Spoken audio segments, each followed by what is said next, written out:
Good evening, everyone. Welcome to another segment of the Environment Dialogue here at UCTV. We are here located at the Pearl of Africa, the African beauty, breathtaking. That's where we see they call us Pearl of Africa because of the beautiful sceneries that we have here in Uganda. When you move in all part of this country, you see all the places are beautiful. Last week, I was just there in Western Uganda and I saw the beauty. I saw the beauty at Queen Elizabeth National Park.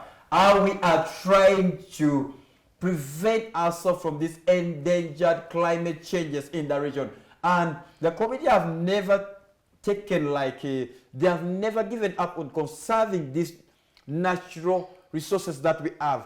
And that's the reason why always we advocate for this initiative that the community, the whole nation, everyone, being young, being it old, or every stage of species that we are seeing, because when we talk about the flora and fauna, we are meaning this biodiversity or the ecosystem all around us. And here today we are going to discuss a very crucial topic, and that's the future of conservation in Uganda. You know that Uganda right now has taken a step through the National Development Plan that the government has come out with it to implement. And we know that without involving the young people, the country cannot accomplish most of the things, because we know that the 75% of the population here in Uganda is the young people. And here today, I have my guests who are the young people here in the studio. One has already been here with us and another one is new.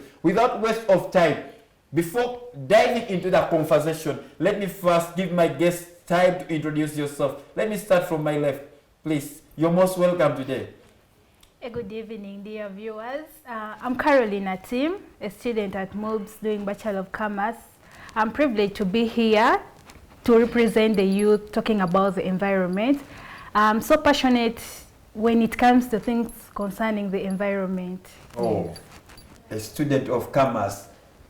Playing that role of a climate activist. That's now the reason why I'll see how it connects with the eco enterprise or eco enterprise, what's called the go green entrepreneurship concept, or the green entrepreneurship that we are pushing to the people. I know that you can connect that one very well, not so?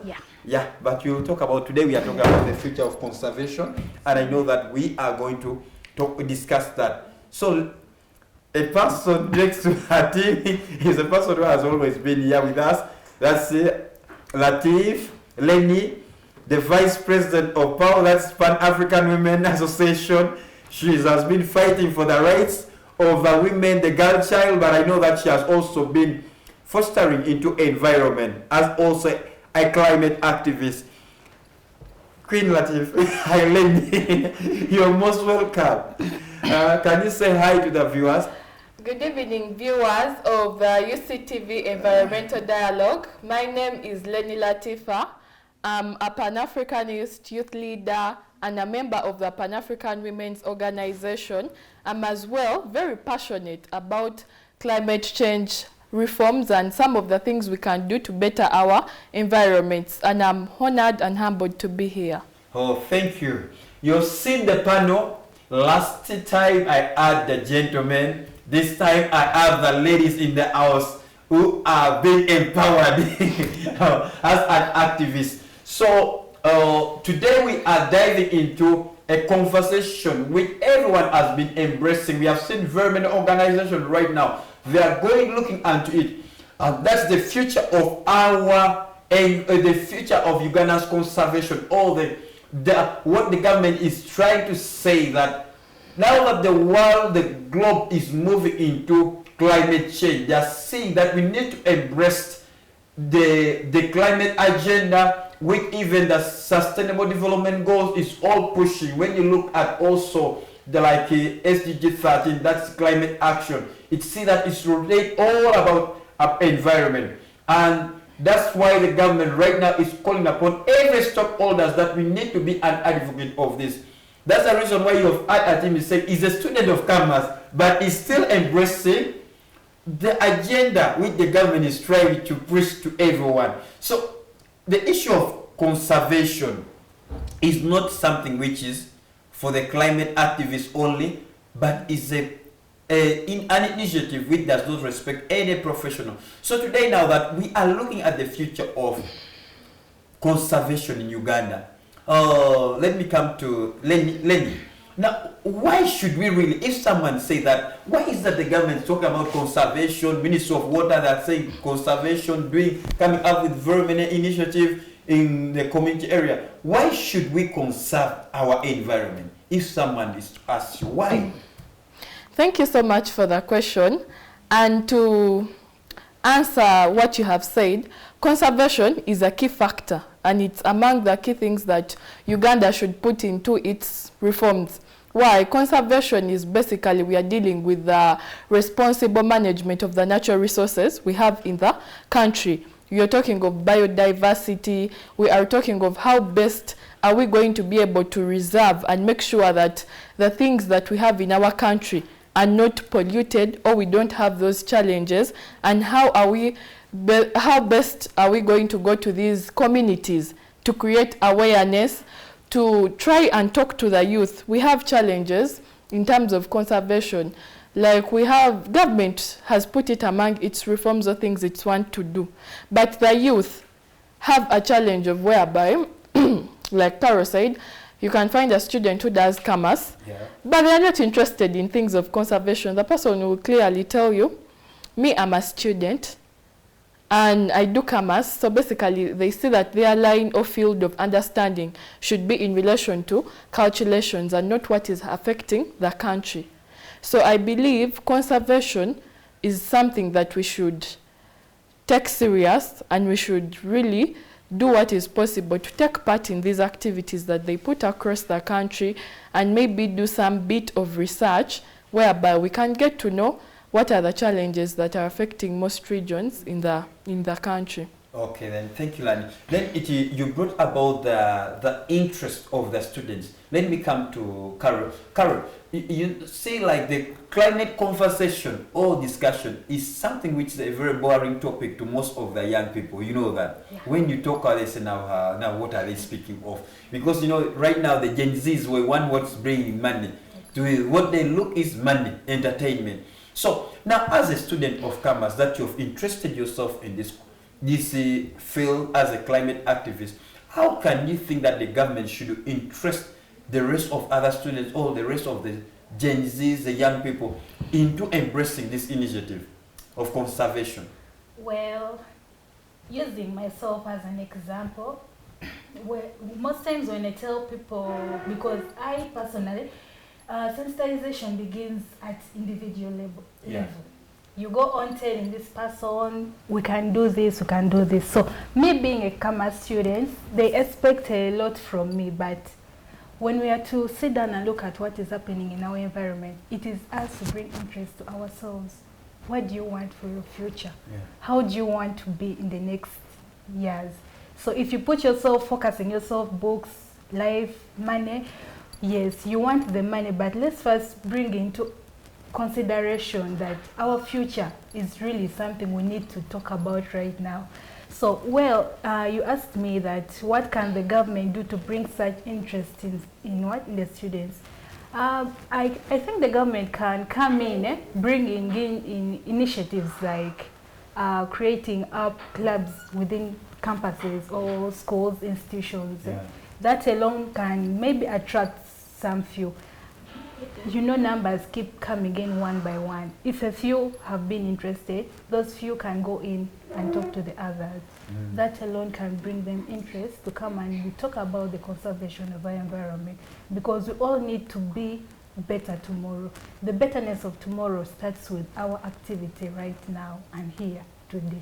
Okay. Yes. All right, let me go to Leni. Leni, I saw you last time with your group. You were in them doing a cleanup activity, and also you were planning to, I think you guys were planning to do some tree planting, or what for us we call now, we say you should not say that it's tree planting, we say tree growing. Why, when you speak of tree growing, it means you attach passions and emotions to it, and that's what we, for us, we feel like is, but planting, you just dump there, you don't care.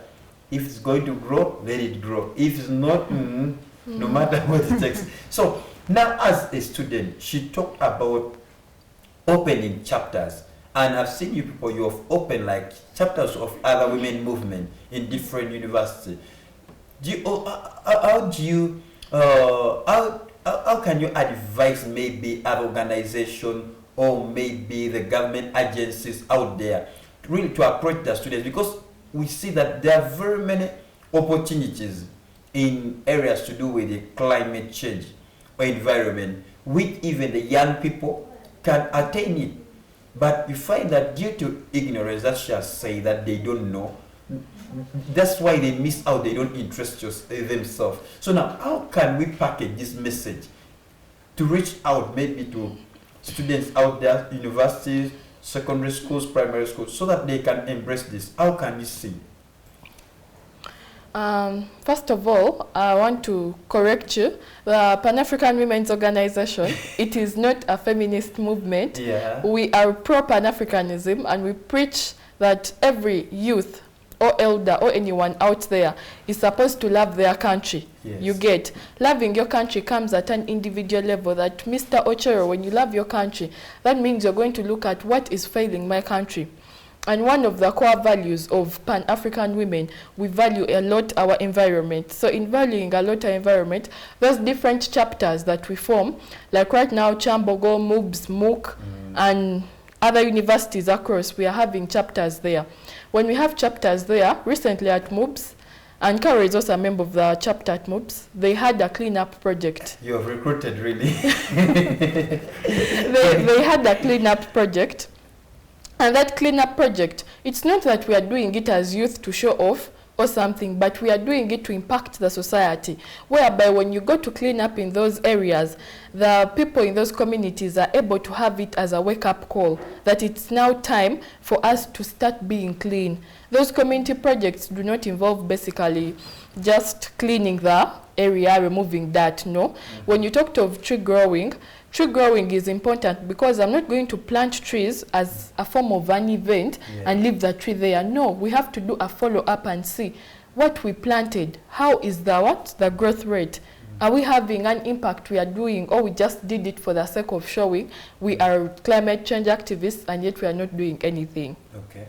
So yeah, I believe we can create awareness to these people, and especially the different organizations in government, by doing a lot of partnerships. There are many organizations out there that are working on what? Encouraging the tree growing, recycling, but let them also bring out the education, like educating us on in terms of climate change. Like let them open up those courses whereby we can be able to enroll, so that I can go out there and start sensitizing people in communities when I have knowledge.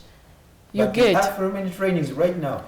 Yeah, the trainings are there, but are the youth being part of them? They are not accessing these things. They feel this is so boring for them to be part of. Yeah.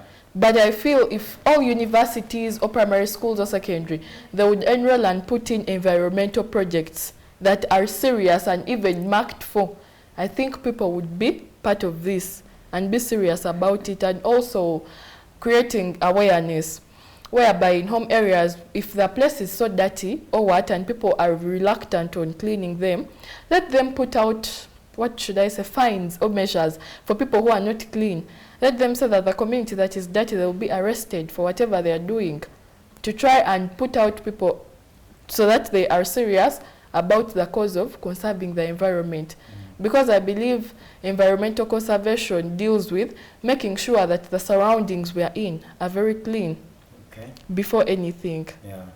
So which does not mean if you're saying clean, it means the air, the the sun, the hygiene, everything about that. So now let me come to Carol. Carol, she has spoken of bringing students on board, and it's very interesting that you're a student of Commerce, but you've interested yourself in this initiative. So, like, why do you feel that the government should interest these youth, all Gen Zs, into the environmental conservation? Well, government should interest the youth in this. You know, the youth are still young people. They are energetic. They have that vig and power to do things. So when I think government should use the youth to bring out what they want. The youth are a big role to the community, and you know that they are the biggest percentage in the country, 75%. That's a very big number. So when we include them into the daily running of the country, we see that the country itself will go forward. So when we talk about the climate, the environment conservation, and then using the youth to come up into these things here, it will bring a very big impact. Let me talk about the Pan-African Women's Organization MUBS Chapter. We are about 80 in the group, so we are all youth. So when we carried out this project here, it was something small, but then the impact it brought out around the environment where we worked upon, it was a positive impact. So just looking at the small community we did an activity in, assuming now it was a whole country. So I think government should include the youth through a lot of daily, I don't know how I should bring it, like the youth should always get access to the information. But we have the ministry as a library, Ministry of Water as by that I was surprised, they have one of the biggest library with all this information. When I went to NEMA also has a library. But that is not something they put out on their social media platforms. No, but the youth want now I'm just hearing it access from you. Leni, of not really interested. No, most of the knowledge that I get and the research is through me going for it individually. Nothing like I'm going to a library. When did they mention they have a library? They didn't. But for me, I had to go and inquire. I say, this information that you people are sharing, do you have a place like this? No, it is now something of, yes, they have a library, but now the youth need something which is going to, okay, a bit nearer to them. You don't expect someone from all the way from Gulu to come to the library. No, the thing is simple. Since the people in NEMA and those organizations know that we are the torch bearers of tomorrow, let them put those information packages onto their social media platforms. But the government also is saying that the youth are disorganized. That we are not. Let them put it there on social media and see.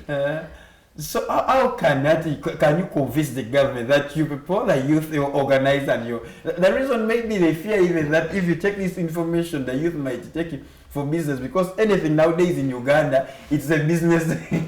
No, that is why I've said, if they have opened, if NEMA is having those libraries, let them open up course programs or sessions whereby they would say, like, in a week we are going to study this in a month, so that people can go there, like at your free time, you go there and access this information. Most of us get information online, we read, oh, you see the different things in newspapers and you're like, oh, this is happening, what did they write as the way forward? So I believe those organizations also have a role to play.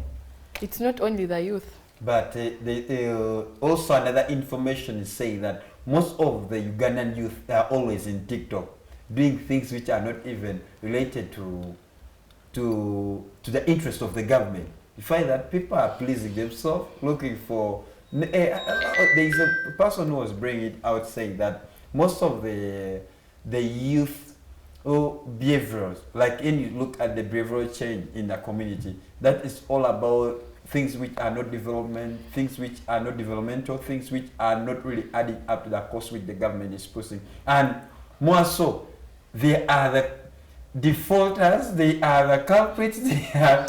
But I think we have been misjudged as youth. We have been misjudged. How can you convince the government that they can entrust the young people with these informations which are sensitive? Starting from, I think, they should look at the different things that university students are doing. Like at MUBS, they have a Go Green Club. It's not one, it's not two. There are many different Go Green Clubs there at MUBS. Okay. There's even Muvule Generation. Okay. People are doing wonderful environment projects there. So I believe it's just a bit of more sensitization to communities, whereby at MUBS some debates, they have environmental debates, whereby if you want to come for guild, show us the knowledge you have about environment to prove to us that apart from serving the students, you're able to also serve the community and what it needs. So I believe we need to continue doing these sensitizations, the campaigns, whereby we encourage people on what to do. You start from small projects from down. Okay. If I convince an individual, I convince Carol, I convince you, other people. That means we are having progress. We are going to formulate and come up with a different project. Okay. As of now, most of us are used now. We know that community cleanup, when someone talks, we are going to clean the environment. But how best can we recycle these wastes? Now that is something we need to learn and engage the youth. Yeah. You never know, if we learn how to recycle better, we can come up with different things that can be even put on market or used for better use. Okay. So that's something which last week we were discussing about the green enterprise, that the youth should embrace like these initiatives. And we had like one of the young people last week here with a very good initiative of the bamboo, and the guy is ripping with his and he's positioning himself for the carbon credit market, which is right now one of the things which the government is trying to promote, and is one of the areas that the young people can position themselves for. Okay, as you've spoken about your movement, you know, when like why I asked, like, you know, when someone here PAWO or Pan-African Women Organization, just know that this is a feminist movement. Even my producer was saying that these people might be promoting feminism, because you know, one thing that when they don't hear something of you know, environment, greening, or something related to environment, someone think that you don't have anything to do with environment. You know, people take it the wrong way, but we invite you all to Pan-African Women to teach you about what we do. We are not feminists. I'm not a feminist. I'm a Pan-Africanist. And I believe in the principles of Pan-African Women, and a part of those, there is no feminism. We are just a movement that promotes Pan-Africanism, loving our country, environment, and all the things that you'd like to know. So feel free to come. The secretariat is at Bukoto. We can engage with you more. But you're recruiting only women. You've not recruited men. No. I will tell you that I have many gentlemen that have added to Pan-African Women. I need to see one gentleman. All right, then that was from Leni and Carol, who are giving us insight about why should the young people, why should the government interest the young people into this conversation of conservation. We know that the government is trying to push the agenda to the grassroots, to the young people, so that, you know, as the young people, Carol say that they have the energy, they have the zeal, they have the knowledge, they have whatever it takes to protect our environment. And I know that with that, we are going for a short commercial break, then we shall come back with other conversation relating to the challenges that they are facing, or the impact of this initiative to our community that they are going to share with us. Just don't touch your dial. Stay tuned at UCTV as you wait for the second segment of this conversation. Thank you very much. Let's go for a short commercial break. We shall be back.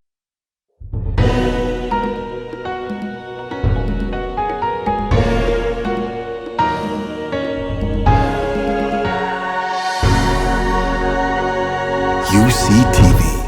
Good news for all.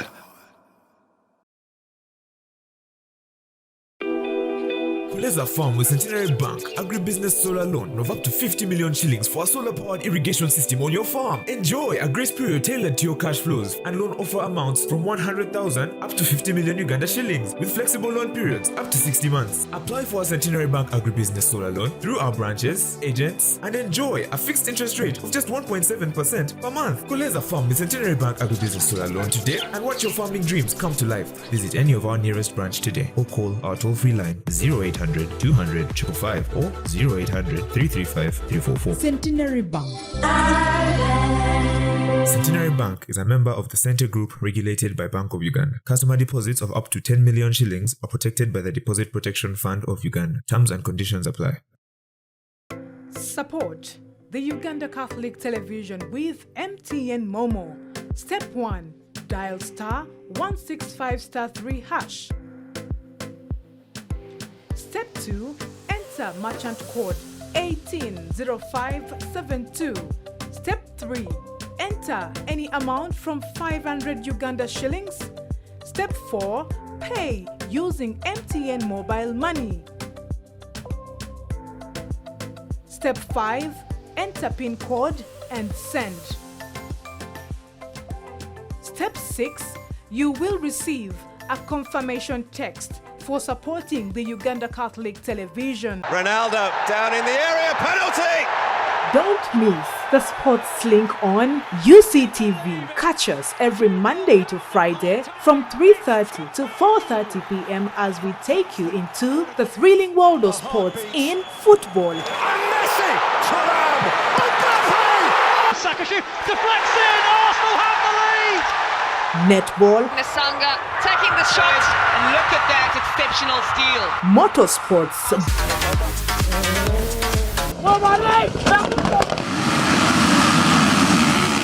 boxing, swimming and much more. UCTV Sports Link with Samgenza Mustafa. Only on UCTV. Good news for all.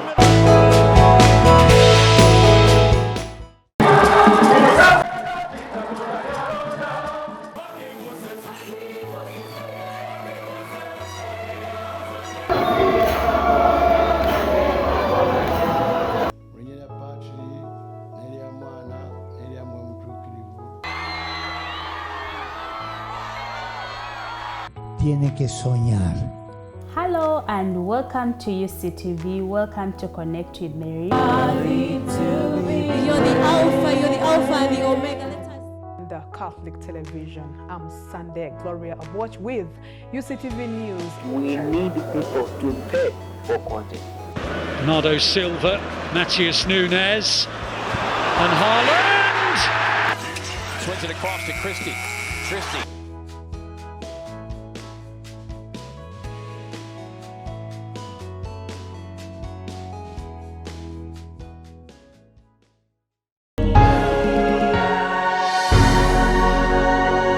UCTV.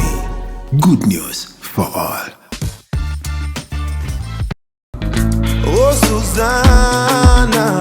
Yo, what's up, everybody? My name is Rixel. Whenever it turns your lunchtime, we keep your vibes spiced, always with your number one lunch show. No, I don't see it often. We entertain. I'm so insecure. Educate, interact, inform, and hold random interviews every Monday to Friday from 1:45 to 3 p.m. only on UCTV with me, your host, Rixel. The Lunch Vibe. Keep your vibes spiced always.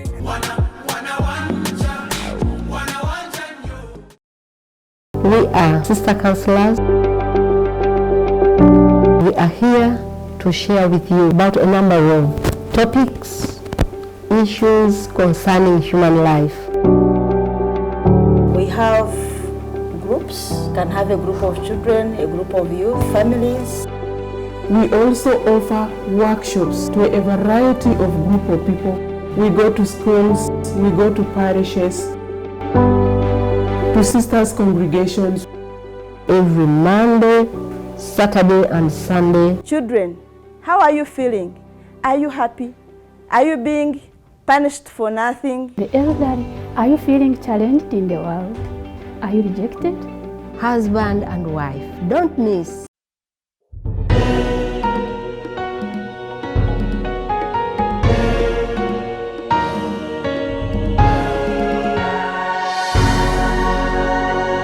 UCTV. Good news for all.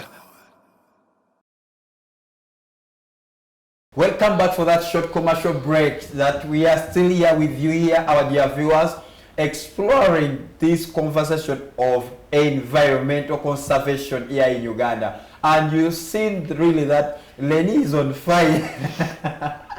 Leni is trying to tell us. And you know, with all this movement of conservation, there are other things that I know that as the young people they are expressing, the challenges that really the government is trying also to tackle with the different agencies, different organizations. And I know that due to their movement, I know that it has not been smooth. So we are going into the impacts.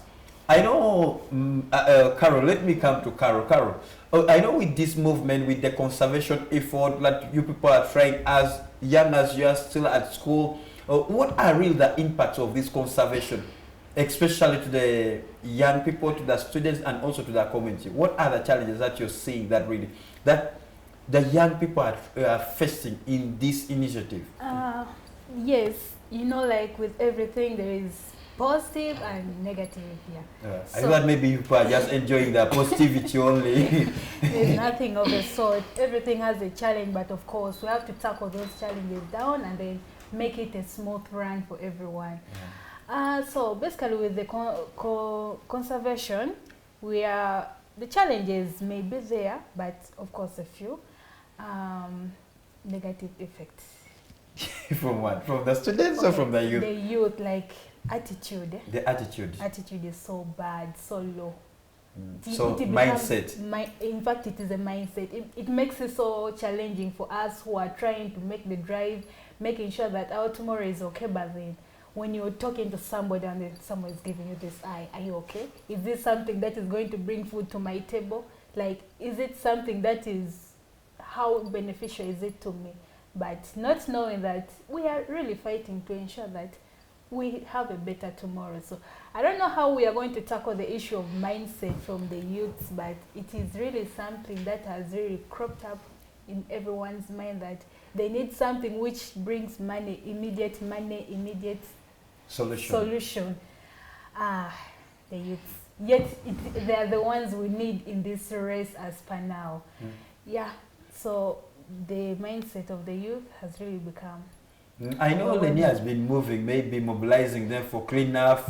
Leni, how can we deal with this mindset issue that has really become a very big problem, especially when you see the report of FAWO, that's Food and Agriculture Organization, that most of the youth find that 53% of the out of 75, they are involved in subsistence farming, whereby even they don't embrace it like at a commercial level, but find that they're doing it in a subsidized way out. And the government is finding it challenging. And even with the kind of practice that they are trying to do, it's even affecting the environment without using certain measures like embracing the smart agricultural measures that help them to preserve the environment. And that's why you're seeing that we are having issues of the Bududa, we are having the Utambuli. It has just happened, the mudslides, which has really destroyed, which really, it's a pity for the community. So how can we really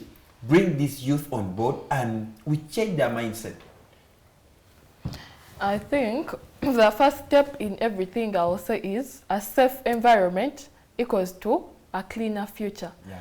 So having known that, I believe the best way to change the mindset of the youth is to start from the grassroots. When we talk of grassroots, we are putting a mindset or something that is good for the future of those young children. We are not going to begin saying that we are going to work on university students. We have to look at secondary schools. We open up these chapters, like you're part of the Youth Go Green. Yeah. Youth Go Green should put it in its consideration that please go to the secondary schools and primary schools and start doing projects with them. Do different short courses with them. Encourage the students to be part of this. Slowly, slowly, when you're teaching someone about, you know, now as youth, even though we are adults and we're above 18, we're like young children. You pick a concept slowly, slowly.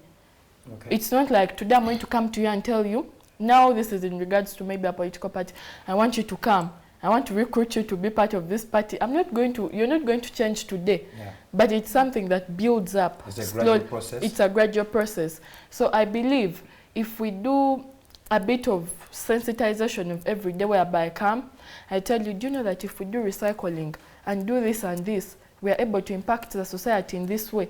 That means today you're taking this as your take home, and it's going to remain in your head. You're going to start trying to seek information about this, and the next day or the other day that I come to you, I'm going to be able to tell you about the different kinds of way we can do conservation.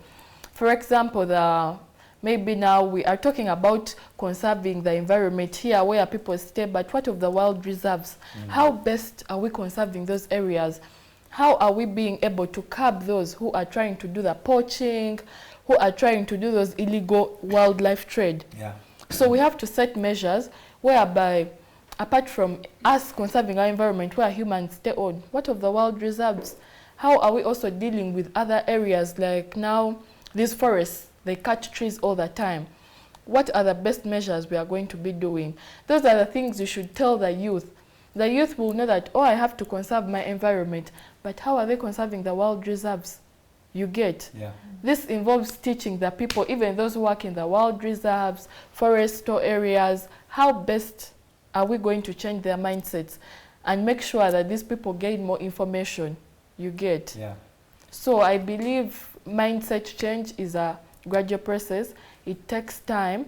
And personally, right now this year, I'm learning more about climate change. And it's not because I did human resource, but I'm passionate about climate change. Still, climate change is a resource. Yeah, it's a resource. It's something that we need. You need to manage this. You need to teach people how we are supposed to manage these resources, or to gain their welfare. Because I know with you human resource professionals, you're dealing with human welfare, their well-being, and now when you incorporate the aspect of climate change, I know that you can really package the message very well. Yeah, so what I can tell youth out there, it's ignorant of you to say that climate change is a boring topic. You're not going to be young anymore. You're growing. Yeah. We need to learn. We need to be well equipped, preparing for a better future. How will you do that when you are ignorant? Yeah. Every time youth are speaking about something serious, you want to be put aside.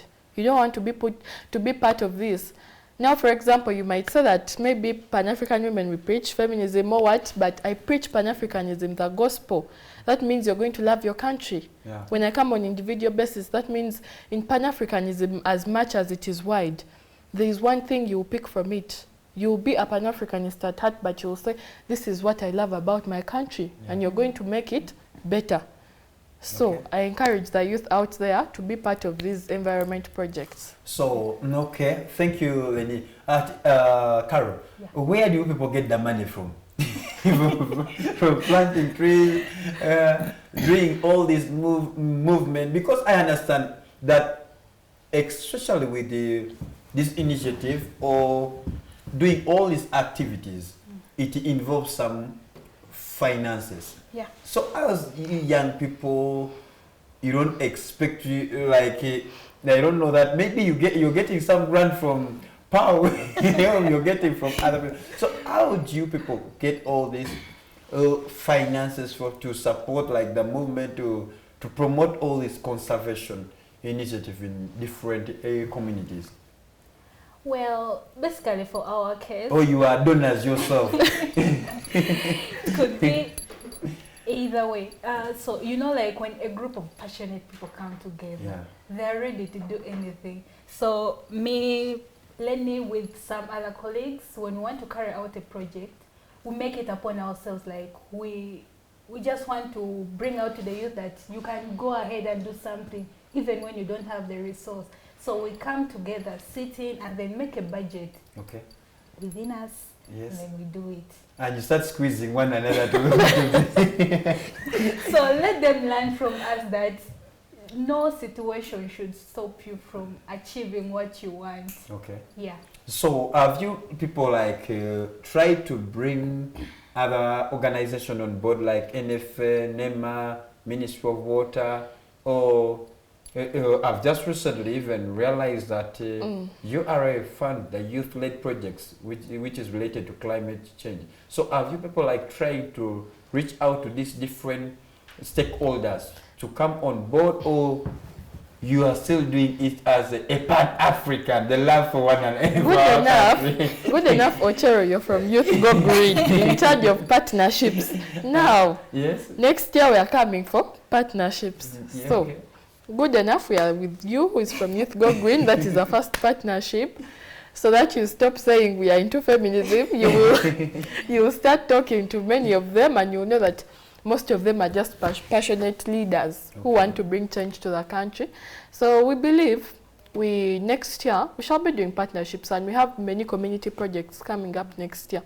I think that another challenge that people are still facing are the limited spaces for grants and finances to push your project. Is it? No, Pan-African Women funds our events or our projects that we'll be having. As long as you send in your proposal. Most of these small ones we do, they are individual projects that we do for our own good, like to create that awareness to communities. Okay. You get. All right. Okay. Another question is, I know that you said that the challenges is the mindset change, human behaviors, and also you spoke about the human activities like the poachings that happen in the game reserves, all this. Do you think that the policies that we are having in the country right now, is it favorable for our ecosystem or protecting our biodiversity, or maybe the government should work on more appropriate policies that, pushes even the Gen Zs, protects people, protect their wildlife, animals, and also the pieces? Do you think that like the government should come up with other policies in place, or maybe the one that we have is the one that they should preach to the community? I believe the policies that they have, they can be preached to the community, maybe just adjust a little bit and get a way of communicating to the different people in community levels. I can be here when I understand English, but another person is not understanding English. So we just need to find better ways of communicating to that. Localizing the policies. Yeah, localizing the policies. So that when someone who lives, because I'm like, if you notice these wild reserves or game parks, I believe there are some people who stay around like near.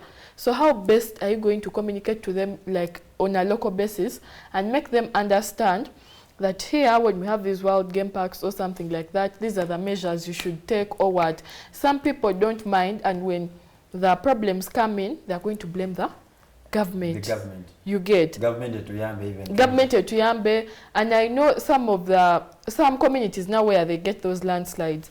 I believe maybe they communicate to them earlier and tell them that let us, vacate. But also government should find... Like getting earlier warning systems in place. Yeah, but they should also find better ways of compensating these people to get a better area. And also those wetlands where people are near. The government organizations like maybe NEMA should go to these places and try to tell these people the disadvantages of staying near wetlands. You never know anytime the house is going to fall into the wetland. But NEMA has tried, but except people are stubborn. You've seen just Luigi that other people, they are chasing them and still going to complain. No, people are stubborn in a way that everything is a blame to, the blaming government. But also us, we need to do our personal initiatives and see how best we can be able to. Now with the wild reserves, the education starts first from those game range, the people who are in charge of those animals, taking care of them. Okay. If we are to say they are poaching or doing illegal wildlife trade, then how are you talking to these people so that they know that if you do this about wild animals, it will be a challenge that is a huge loss for the country? Okay. Because I believe if we conserve our environment well, it promotes or increases the profits in terms of the ecotourism or the looking at things that are of great impact. Because the reports suggest that like wetlands contribute over to 12% of the GDP of the country. Out of the activities, the tourism sector gains a lot of revenue from there, because there are very many people who come from other part of the world, like the western part of the world, to come to Uganda, to come and watch these birds. That for us, we just see them. Sometimes even we kill them for our lunch or dinner. So, coming to Leni's submission, Carol, don't you think that what she has said that they are blaming the government should be blamed? Don't you think that is weakness in the leadership, maybe in the community, like the LC's one, the women's leader, the youth leaders, who are not trying to tell people the rightful things to do with the policies, or maybe also for them even they are ignorant in other way around about these policies? Well, those policies, they are okay. Just like she said, they just need to get a better way of communicating them to the local people. That's why we have steps in every position. So you mean like the LC ones and the community leaders, the youth leaders, they don't understand these policies? At times they don't. Because if you're to go to, let me talk to my village, because I come from Lamo, deep down there. So you want to say, my LC, will he understand English? No, they have to first translate things like. Naturally. Yes. But do you understand climate change naturally? Yes. Okay. They have to understand it. Okay, they have to talk in the simplest language. Yeah. so that they be able to understand. Those the political leaders, they have a very big role to play to ensure that the environment is conserved through the way they bring out the news and information to the local people. Okay. Yes. But don't you think that the problem is also with the leaders who have not tried to interest themselves to see that they protect people's properties, they protect even the wildlife and people's life? Because when you're speaking about environment, you're speaking about what? Life and death. Yes. And whereby is the leadership first to take all and see that there is a problem in this and this. Why can't we hold the government accountable for this?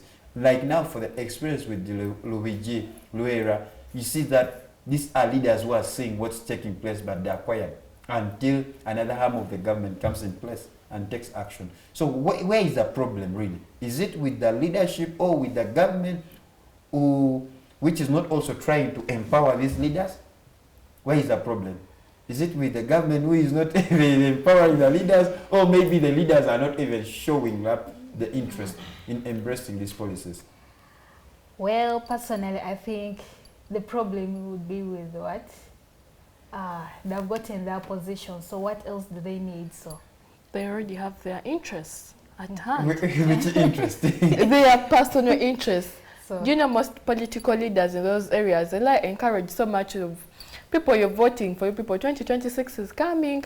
You're voting for your people. You don't know their interests. Like, you don't see this person doing anything that is tangible on ground. Okay.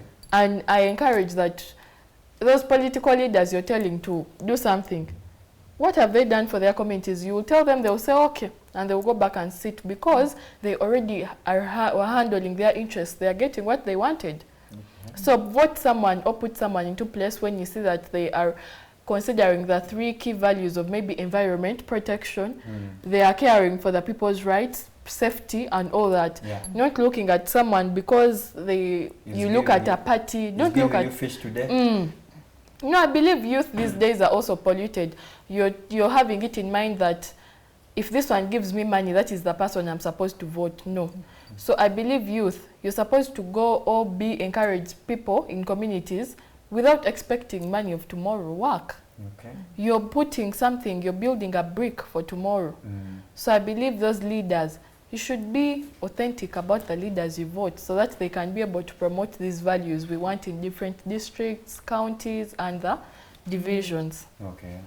All right, then. We are coming almost the nick of our time for this discussion. I want you to give your remark to the viewers there. Tell them, the young people there, what they should do. As Leni has said that they are recruiting, if they need even others who are open to the recruitment of Leni, we can see how to reach her out or contact to know about their initiative, to know about PAWO, and see how they can interest themselves, because there are very many out there. They are looking for where they can have this access to this information or learn more about this conservation initiative or activities that they can involve themselves in. So, starting from you, Carol, speak to the viewers, tell them, give your final verdict to them. So, this goes to the youths. Let me start. Those within campuses, you're talking about getting to know this information, getting to know opportunities, but you're at campus, all you do is read books, being hosted. So, well, I think you as an individual, you have to get up on your toes and then you engage yourself. So we talk about campuses. I know within every campus at least, there are very many clubs, organizations, I think chapters. Those are some of the things you can start up from, the friends you make first of all. So when I talk about the organizations, it could be, let me talk about maybe Muvule. So you hear of Pan-African Women's Organization. Those are all places where you can get this information. I don't expect a youth at this age, at this time, to be saying climate change is something boring, or maybe anything in regards to the SDGs, the 17 SDGs. You can get something at least to talk about, to put impact into your country. Okay. Yeah. That's your final. Yeah. Where should they contact you? Maybe someone wants to know about it. You have a social media handle. Yeah. I on Twitter, Atim Caroline, Instagram, Atim Caroline, LinkedIn, Atim Caroline. Okay. YouTube, Atim Caroline, TikTok. And you have even a YouTube channel. Exactly, the point. This is a real Gen Z. He's a climate. Thank God that we converted one, not the one whom we have always quotes on them. So that's from Carol. Let me go to Leni. Leni, give your final verdict, your remarks to the viewers out there. To the viewers out there, thank you for watching the UCTV Environmental Dialogue. My name remained Leni Latifah, a member of Pan-African Women's Organization, passionate Pan-Africanist youth leader.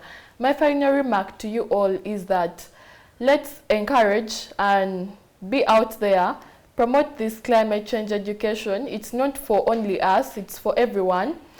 All of you youth that are out there, and I'm not speaking on categories of us in universities only, the secondary school students, primary students, please let's come up.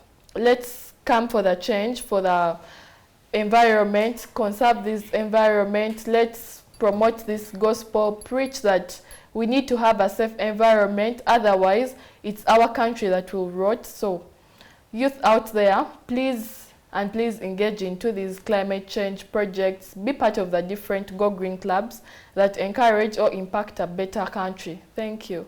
All right then. Thank you, Leni. Thank you, Carol. We have come to the last episode of our environmental dialogue here at UCTV. She has told you about the future of Uganda's conservation. When you speak about the future, just take into yourself, as Leni has said, that look at yourself as the future of this agenda that the government is trying. You will not look at the government as the fountain of honor or the minister. You yourself, you know that you are the vulnerable person who lives in that community if you don't take action. Because money doesn't look for a person who is doing nothing. Money looks for a person who is doing something, like them who are already pushing, doing certain initiatives, carrying out other activities in different parts of their communities. And you know that next year we have World Wetland Day. That's 5th of February. We have different activities. We have restoration activities that you can get part. You can be part of this movement. Because if you see that NFA is giving free seedlings to everyone who is interested to grow trees, not to plant trees.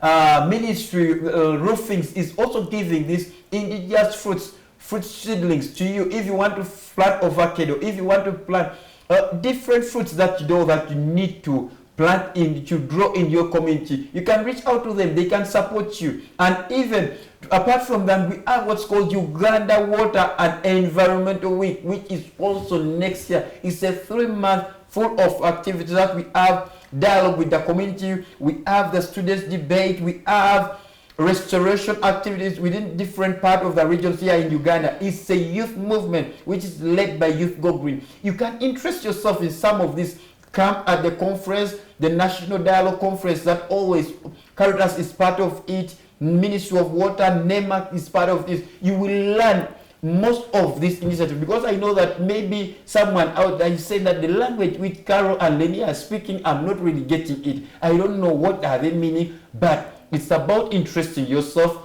Look for resources to invest, and you'll see that you will become a better person who is polished here in Uganda. Without waste of time, I would like to thank Youth TV management and my producers who are on the set, who are there on the camera control room, for having put all this message out there to reach out to you, because without them we would not get access to this information. Also thanking other partners who are coming on board, who are supporting this movement, like NEMA, like NFA, like Youth Go Green. We know Ministry of Water. The commissioner was still telling me that he loves the program and he wants to be part of this conversation. We are reaching out to every person there out there. You need us. We are there to come and we have this conversation in every part of this country. And also, if you have any comment, well, we have our YouTube channel there. You can drop your comment there in the YouTube comment section, or at our Twitter handle, the X handle, Facebook, every part of the social media. We are there. You can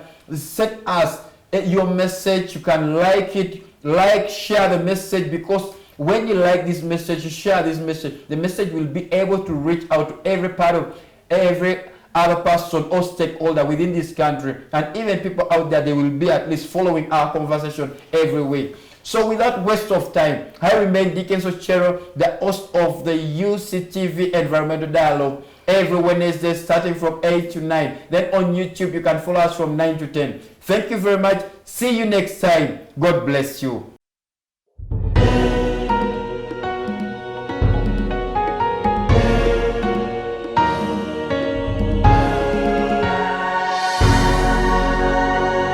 UCTV. Good news for all.